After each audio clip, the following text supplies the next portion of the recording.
News ഡെസ്കിലേക്ക് കടക്കുന്നത് ഈ കാസർഗോഡ് ജില്ലയിൽ കോൺഗ്രസിനുണ്ടായിരിക്കുന്ന ചില തർക്കങ്ങളാണ്. ലോക്സഭാ തെരഞ്ഞെടുപ്പ് ഫലം പുറത്തു വരാൻ ആഴ്ചകൾ മാത്രം ബാക്കി നിൽക്കെ പരസ്പരം പോരടിക്കുകയാണ് കാസർഗോഡെ കോൺഗ്രസ് നേതാക്കൾ. കാസർഗോഡ് മണ്ഡലത്തിലെ UDF സ്ഥാനാർത്ഥി രാജ്മോഹൻ ഉണ്ണിത്താനെതിരെ പരസ്യ വിമർശനവുമായി രംഗത്തെത്തിയത് KPCC സെക്രട്ടറിയായ ബാലകൃഷ്ണൻ പെരിയയാണ്. പാർട്ടിയിൽ ഇത് ശക്തമായ പ്രതിസന്ധിയാണ് ഉണ്ടാക്കുന്നത്.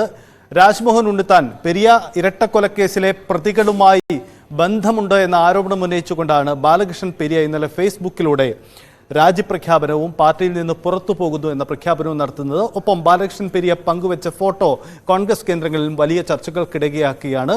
ഇന്നലെ ഇത്തരമൊരു നീക്കം ബാലകൃഷ്ണൻ പെരിയ നടത്തിയതിനു ശേഷം അദ്ദേഹവുമായി പാർട്ടിയിലെ മുതിർന്ന നേതാക്കൾ ബന്ധപ്പെട്ടിരിക്കുന്നു.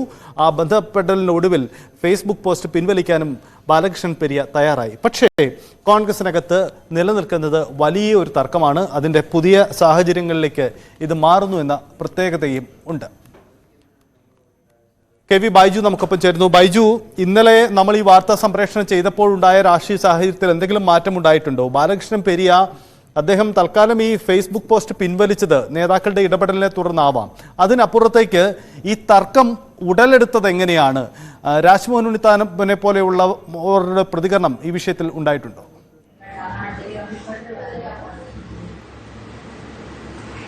സയ്യിദെ, രാജ്മോഹൻ ഉണ്ണിത്താൻ ഇതുവരെ ഈ വിഷയത്തിൽ പ്രതികരിക്കാൻ തയ്യാറായിട്ടില്ല. ഇതിൽ ഏറ്റവും പ്രധാനം, ഈ 2019 നമുക്കറിയാം, ഉണ്ണിത്താൻ ആദ്യമായി കാസർഗോഡ് ജില്ലയിൽ വരുമ്പോൾ ഉണ്ണിത്താനും അതുപോലെ തന്നെ ജില്ലയിലെ നേതൃത്വവുമായി വലിയ തോതിലുള്ള ഒരു പോര് നടക്കുന്ന ഒരു സാഹചര്യം ഉണ്ട്. അതിന് നീണ്ട ഇടവേളയ്ക്ക് ശേഷമാണ് ഇപ്പോൾ പരസ്യ പോരിന് നേതാക്കൾ ഇപ്പോൾ രംഗത്ത് വന്നതെന്നാണ് ഏറ്റവും ശ്രദ്ധേയം. ഇതിൽ ഇപ്പോൾ ഏറ്റവും ഒടുവിലായി ഈ മാസം 7-ാം തീയതി, അതായത് പെരിയ ഇരട്ടക്കൊലപാതക കേസിലെ പ്രതിയായ CPM നേതാവും അതുപോലെ തന്നെ പ്രതിയുമായ 13-ാം പ്രതിയുമായ ബാലകൃഷ്ണന്റെ മകന്റെ വിവാഹ സൽക്കാര ചടങ്ങ് പെരിയയിൽ വെച്ച് നടത്തിയിരുന്നു. ഈ ചടങ്ങിൽ കോൺഗ്രസിന്റെ കുറെ നേതാക്കൾ പങ്കെടുത്തിരുന്നു. ഇതിൽ ഏറ്റവും പ്രധാനം മണ്ഡലം പ്രസിഡന്റായ പ്രമോദ് പെരിയ പങ്കെടുത്ത ഒരു ഫോട്ടോ വ്യാപകമായി പ്രചരിച്ചിരുന്നു. ഇതിനെ തുടർന്ന് KPCC നിർദ്ദേശപ്രകാരം ഇയാളെ പാർട്ടിയിൽ നിന്ന് സസ്പെൻഡ് ചെയ്യുന്ന ഒരു നടപടി ഉണ്ടായിരുന്നു. അന്ന് ഈ പ്രമോദ് വ്യക്തമാക്കിയിരുന്നത് താൻ മാത്രമല്ല നിരവധി നേതാക്കൾ ഈ വിവാഹ സൽക്കാര ചടങ്ങിൽ പങ്കെടുത്തു എന്നാണ്. ഇതിന് തൊട്ടു പിന്നാലെ രാജ്മോഹൻ ഉണ്ണിത്താൻ ഒരു പോസ്റ്റ് പുറത്തിറക്കി.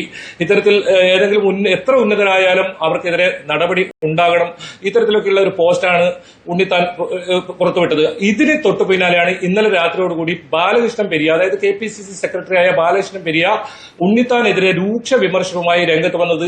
അതിൽ വളരെ ഗുരുതരമായ ഒരു ആരോപണം ഉന്നയിച്ചിരിക്കുന്നത് ഈ പെരിയ ഇരട്ടക്കൊലപാതക കേസിലെ തന്നെ 14-ാം പ്രതിയായ മണികണ്ഠനൊപ്പം രാത്രി സംഭാഷണം നടത്തി എന്ന ഒരു ആരോപണമാണ്. അതിന്റെ ഫോട്ടോവും ഈ ബാലകൃഷ്ണൻ ഈ പോസ്റ്റിൽ ഇത്തരത്തിൽ പുറത്തുവിട്ടിരുന്നു.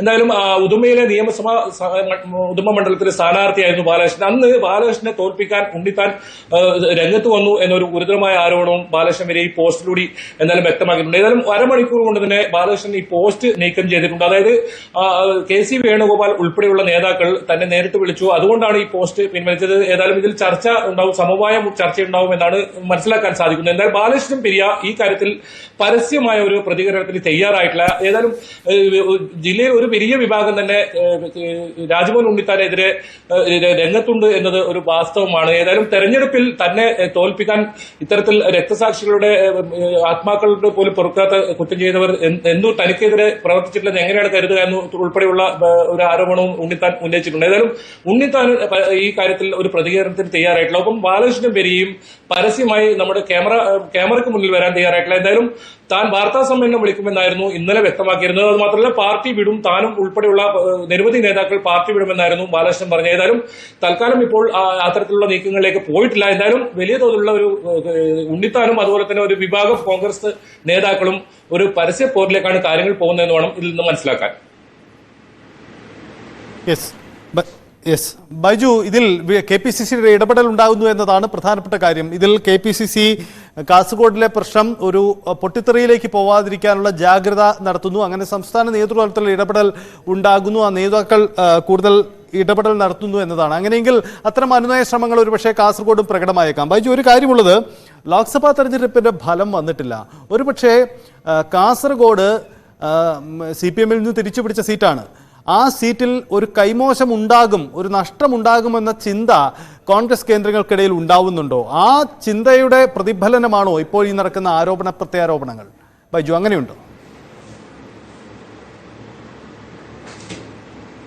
തീർച്ചയായും ഇപ്പോൾ ഈ പുതിയ ഈ ഒരു പ്രസ്താവനയുടെ ഭാഗമായി ഇത്തരത്തിലുള്ള ഒരു വിലയിരുത്തലും പുറത്തു വരുന്നുണ്ട്. അതായത് ഉണ്ണിത്താൻ ഇതിൽ പ്രധാനമായ ഒരു ആരോപണം ഉന്നയിക്കുന്നത് ഈ ബാലകൃഷ്ണ പെരിയയുടെ ഉൾപ്പെടെയുള്ള ഒരു ഈഴവ വോട്ടുകൾ ഈ ഭാഗത്തു നിന്ന് തനിക്ക് ലഭിക്കാതെ പോയിട്ടുണ്ട് എന്നൊരു ആരോപണം ബാലകൃഷ്ണൻ ഇത്തരത്തിൽ ഉണ്ണിത്താൻ ഉന്നയിക്കുന്നത്. ഇതാണ് ഏറ്റവും കൂടുതൽ ഈ ഒരു വിഭാഗത്തെ പ്രകോപിതരാക്കിയത്. കാരണം നമുക്കറിയാം തെരഞ്ഞെടുപ്പ് കാലത്തെല്ലാം ഈ രാജ്മോഹൻ ഉണ്ണിത്താന്റെ കൂടെ ഉണ്ടായിരുന്നത് ബാലകൃഷ്ണൻ പെരിയാണ്. ഏറ്റവും ഒടുവിൽ കൊട്ടിക്കലാശിൽ നിന്ന് പോലും വലിയ തോതിലുള്ള പിന്തുണ നൽകി മുഴുവൻ സമയവും രാജ്മോഹൻ ഉണ്ണിത്താൻ അവർ അനുകൂലമായി പ്രവർത്തിച്ച ആളാണ് ബാലകൃഷ്ണൻ പെരിയ. ഇതേ ബാലകൃഷ്ണൻ പെരിയാണ് ഇപ്പോൾ ഇത്തരത്തിൽ രംഗത്ത് വന്നതെങ്കിൽ നിരവധി നേതാക്കൾ അസംതൃപ്തരായി, അതായത് രാജ്മോഹൻ ഉണ്ണിത്താന്റെ പ്രവർത്തനത്തിൽ അസംതൃപ്തരായി കാസർഗോഡ് ജില്ലയിൽ ഉണ്ട്.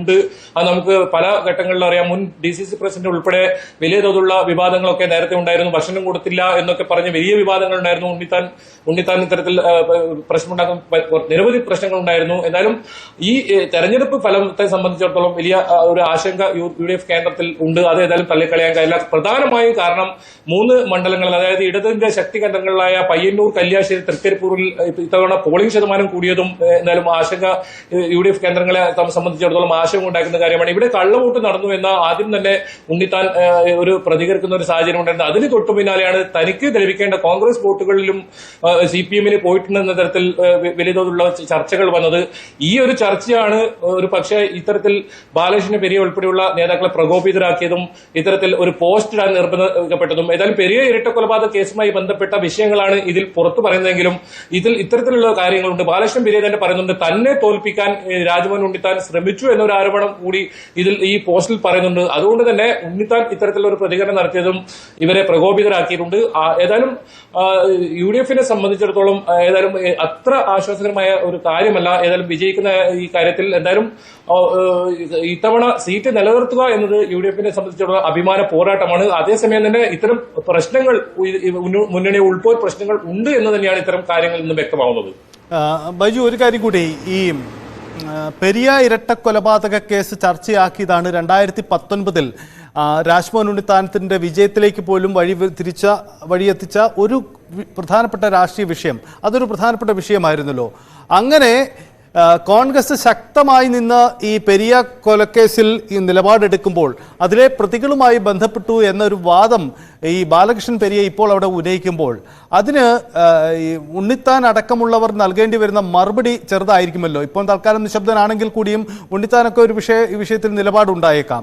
അങ്ങനെയെങ്കിൽ കാസർഗോഡ് കോൺഗ്രസ് രാഷ്ട്രീയത്തിനകത്ത് ഇതൊരു വലിയ പ്രതിസന്ധിയായി മാറാനുള്ള സാഹചര്യം ഉണ്ടാവില്ലേ?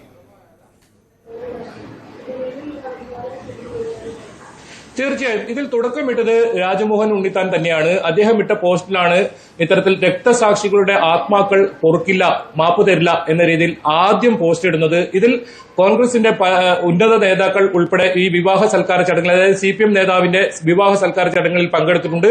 അവർക്കെതിരെ ശക്തമായ നടപടി വേണം എന്ന തരത്തിലൊക്കെ ഒരു വലിയ പോസ്റ്റ് അത് ഇപ്പോഴും ഉണ്ണിത്താന്റെ Facebook പേജിൽ ഇട്ടിട്ടുണ്ട്. അത് പിൻവലിച്ചിട്ടില്ല.